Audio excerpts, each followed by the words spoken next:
अंधेरा होने लगा। वह एक घना जंगल प्रांत है। बहुत प्रशांत वातावरण है।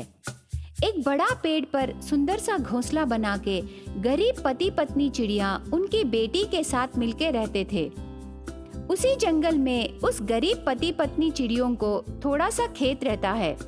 उस खेत में सीजन के अनुसार फसल उगा के उनको बेच के जीवन बिताते थे। एक दिन बेटी चिड़िया जोक्स डालती रहती है और माता पिता चिड़िया हंसते रहते हैं। बेटी, मेरे लिए और एक जोक बोलो ना। अरे पापा, आज तो मैं बहुत सारे जोक्स बोल दी। बोलो ना मेरी प्यारी बेटी, तेरे पापा पूछ रहे हैं ना। ठीक है माँ। एक रास्ते में 3 चींटियां जा रहे थे।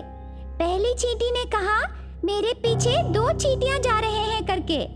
तब दूसरी चींटी ने कहा, मेरे पीछे 1 चींटी है।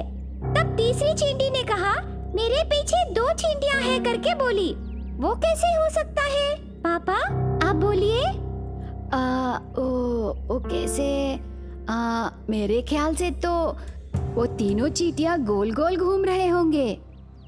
माँ, अब तुम बोलो। मुझे इतना दिमाग कहाँ है बेटी, वो तू ही बोल देना। वेरी सिंपल, तीसरी चींटी झूठ बोली। ऐसे कह के बेटी चिड़िया हंसती रहती है। उसे देख के उसके माता पिता भी हंसते हैं। ऐसे तीनों हंसते समय अचानक एकदम से बेटी चिड़िया दिल पकड़ लेती है।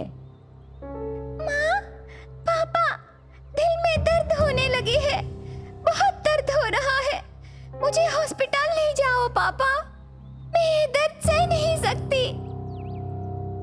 ऐसे कह के बेटी चिड़िया जमीन पर गिर के दर्द दर्द कहती है। पिता चिड़िया घबरा के उसके हाथों में बेटी चिड़िया को पकड़ के उस जंगल में रहे डॉक्टर कबूतर के हॉस्पिटल को ले जाते हैं। वहां डॉक्टर कबूतर बेटी चिड़िया को ट्रीटमेंट शुरू करती है, टेस्ट्स करती है। 2 घंटे बीतने के बाद डॉक्टर कबूतर चिड़िया के माता पिता को बुला के, देखिए, पहले आप दोनों मेरी बात ध्यान से सुनिए। घबराओ मत, आपकी बेटी के हार्ट में होल है। माता पिता चिड़िया आश्चर्य चेहरे लेके एक दूसरे को देखते हैं। फिर डॉक्टर कबूतर कुछ कहने लगती है। ऑपरेशन करने से ठीक होगी। इसके लिए 1 लाख रुपए खर्चा होगा। आप जल्दी से पैसों का इंतजाम करके पैसे भरने से अच्छा है। तब तक आप इन दवाइयों को उसे खिलाइए, घबराने की जरूरत नहीं है। ऐसे कह के दवाइयाँ देती है। हॉस्पिटल में पैसे भर के दवाइयों को और बेटी चिड़िया को हाथों में पकड़ के घोंसले को आते हैं। बेटी चिड़िया पलंग पर सोई रहती है। पैसों के लिए माता पिता चिड़िया दुखी होते समय धीरे से बेटी चिड़िया आंखें खोल के, माँ, पापा, क्यों इतना परेशान हो रहे हो? मेरी बात सुनो, आपको कोई परेशानी नहीं रहेगी। क्या करें बेटी? तेरे एक हाथ से और पापा के एक हाथ से मेरा गला दबाकर मुझे मार डालो, तब कोई परेशानी नहीं रहेगी। बेटी चिड़िया ऐसे कहने पर माँ चिड़िया रोने लगती है। पिता चिड़िया वहां रह ना सका और दुख होके घोंसले से बाहर आके और एक पेड़ पर बैठता है। पिता चिड़िया रोता रहता है। ऐसे रोते हुए पति चिड़िया को उस अंधेरे में चोट लग के दुखी हो रही कौवा दिखाई देती है। वह एक माया कौवा है करके वो पति चिड़िया को मालूम नहीं था। चोट लग के दुखी होने पर कौवे को उसके घोंसले को ले जाकर पानी से वो चोट को धोकर बैंडेज डालता है, खाने को रोटी देता है। बेटी चिड़िया भी रोटी को खुशी से खाती है। खाना खाने के बाद सब घोंसले में सो जाते हैं। अगले दिन पति पत्नी चिड़िया बेटी के सामने कुछ नहीं बोलेंगे सोच के बाहर बातें करने लगते हैं। ये सब कौवा सुनती है। तब कौवा माया रानी कौवे में बदल जाती है। बेटी की तबीयत ठीक नहीं रहने पर भी चोट से लथपथ हो रही मुझे पास लेके मेरे चोट को बैंडेज बांध के खाना खिलाए। तू तेरे खेत पर भरोसा करने से वो पैसे कब आएंगे पता नहीं, इसलिए मैं तुझे एक वरदान प्रदान करती हूँ। तू खेत जाने तक स्ट्रॉबेरी का फसल तेरे खेत में उग के रेडी होगा। ये फसल हर रोज उगेगा। तुम हर रोज वो उपज को बेच के पैसे जमा करके तुम्हारी बेटी चिड़िया का ऑपरेशन कराओ। ऐसे कह के माया रानी कौवा वहाँ से गायब हो जाती है। अगले दिन पति चिड़िया खेत के पास जाके देख के आश्चर्य हो जाता है। जैसे माया रानी कौवे ने कहा वैसे ही खेत पूरा स्ट्रॉबेरी से भर जाता है।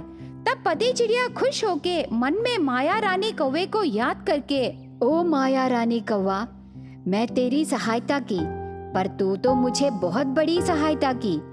ये मैं कभी नहीं भूल सकता। तुमने हमारी जिंदगी से अंधकार को भगा के रोशनी प्रदान की। ये तेरी मदद से मैं मेरी बेटी को बचाऊंगा और सबकी सहायता करूंगा, जरूर करूंगा माया रानी कौवा। ऐसे दिल भर के और एक बार कृतज्ञता कह के उस दिन से स्ट्रॉबेरीज को तोड़ के बेचना शुरू करता है। ऐसे आए हुए पैसों को जमा करके बेटी चिड़िया की ऑपरेशन कराते हैं पति पत्नी चिड़िया। थोड़े दिनों बाद हंसती हुई बेटी चिड़िया को देख के पति पत्नी चिड़िया बहुत खुश होते हैं। पर्वतापुर गांव के पास रहे हरे भरे जंगल के प्रांत में आनंद नाम के एक चिड़िया ऑटो ड्राइवर रहता था। घने और बड़े जंगल में इस पार से उस पार से इस पार ऑटो चला के सभी पक्षियों को अपने अपने कामों के लिए छोड़ता है आनंद चिड़िया। ऐसे आए हुए पैसों से उसकी पत्नी गौरी और बेटी हासिनी चिड़िया और बेटा विनोद चिड़िया का पालन पोषण करता था आनंद चिड़िया। हर रोज की तरह उस दिन भी ऑटो लेके ऑटो स्टैंड को आता है आनंद चिड़िया। इतने में ऑटो स्टैंड के पास चील धीरज आता है। बाबू, ऑटो आएगा क्या? 3 लाख रुपए देने से जरूर आएगा। मजाक कर रहे हो क्या? नहीं नहीं नहीं जी। देखो बाबू, तुम्हारा नाम क्या है? मेरा नाम आनंद चिड़िया है। देखो आनंद चिड़िया, ये ऑटो आएगा क्या? मैं चलाने से ऑटो आएगा। तो पूरब दिशा की ओर चलो। ऐसे चील धीरज ऑटो चढ़ के पीछे बैठता है। आनंद चिड़िया ऑटो स्टार्ट करके ड्राइव करके जंगल में मिट्टी के रास्ते में आगे आगे जाने लगता है। ऐसे अंधेरा होने तक ऑटो चला के थोड़े पैसे जेब में डाल के उसके घोंसले के पास आता है आनंद चिड़िया। उस घोंसले में उसकी पत्नी और बच्चे उसकी राह देखते रहते हैं। गौरी, ये पैसे लो। गौरी चिड़िया वो पैसे लेके, क्या आपने हमारा घर देखा है? कब गिर जाएगा करके डर लग रहा है जी। ये बारिश का मौसम जाने दे गौरी, कर्जे में पैसे लाके हम जरूर अच्छा सा घोंसला बनाएंगे। मैं जब भी पूछती हूँ आप यही कहते हो, पर नहीं कराते। इस बार मैं जरूर कराऊंगा। ठीक है, आइए खाना खाते हैं। आनंद चिड़िया और गौरी चिड़िया बच्चों के साथ मिलके खाना खाते हैं। उसके बाद पलंग पर सो जाते हैं। उस रात के समय बहुत बारिश होने लगती है। घर में पूरा पानी गिरने लगता है। चारों चिड़िया उठ के बैठते हैं। बच्चे घबरा कर डरते रहते हैं। गरज से बादल और गड़गड़ाहट की आवाज आने लगती है। ये क्या जी, इतनी बड़ी बारिश होने लगी? इस बारिश को देखने से लगता है हमारा घर गिर जाएगा। हमें इस घर में रहना ठीक नहीं लग रहा। वहाँ हमारा ऑटो है ना, उसमें रहेंगे, चलो। ऐसे कह के आनंद चिड़िया बारिश में भीग के उसके बच्चों को लेके ऑटो में जाता है। गौरी भी खाने के बर्तन लेके उनके साथ ऑटो में जाती है। ऑटो में रहे चिड़िया देखते ही वहाँ उनका घोंसला गिर जाता है। यह देख के दोनों पति पत्नी चिड़िया बहुत दुखी होते हैं। हे भगवान, क्यों हमें इतनी परीक्षा कर रहे हो? हमारा घर को क्यों गिरा रहे हो भगवान? चिंता मत करो गौरी, हमें सर छुपाने के लिए ये ऑटो है ना, अभी हमें ये ऑटो ही हमारा घर है। बारिश कम होने के बाद अच्छा घोंसला बनाएंगे। उस रात को बचा हुआ खाना बच्चों को खिला के पति पत्नी चिड़िया पानी पीते हैं।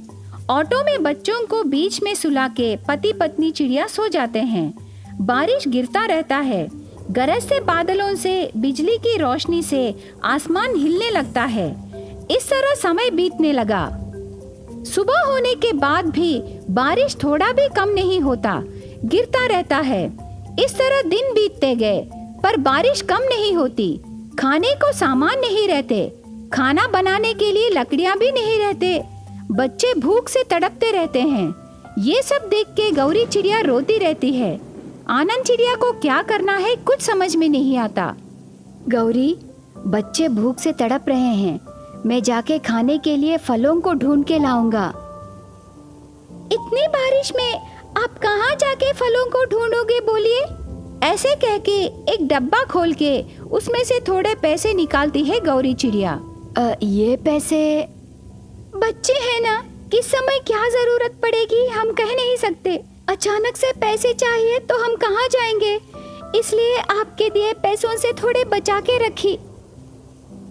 तू सच में गृहलक्ष्मी है गौरी। ये पैसे लेके कौवे के किराना शॉप में आटा और दाल लेके आइए। बारिश कम होने तक हमें जीना है ना। ऐसे बताते ही आनंद चिड़िया और एक बात भी नहीं बोलता और तरबूजे की छतरी लेके कौवे के किराना शॉप को जाता है।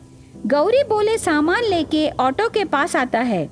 तब तक गौरी चिड़िया चूल्हा रेडी करती है। गौरी चिड़िया लकड़ियों पर कवर डाल के रखती है। चूल्हा जला के चपाती बना के बच्चों को पेट भर खाना खिलाती है।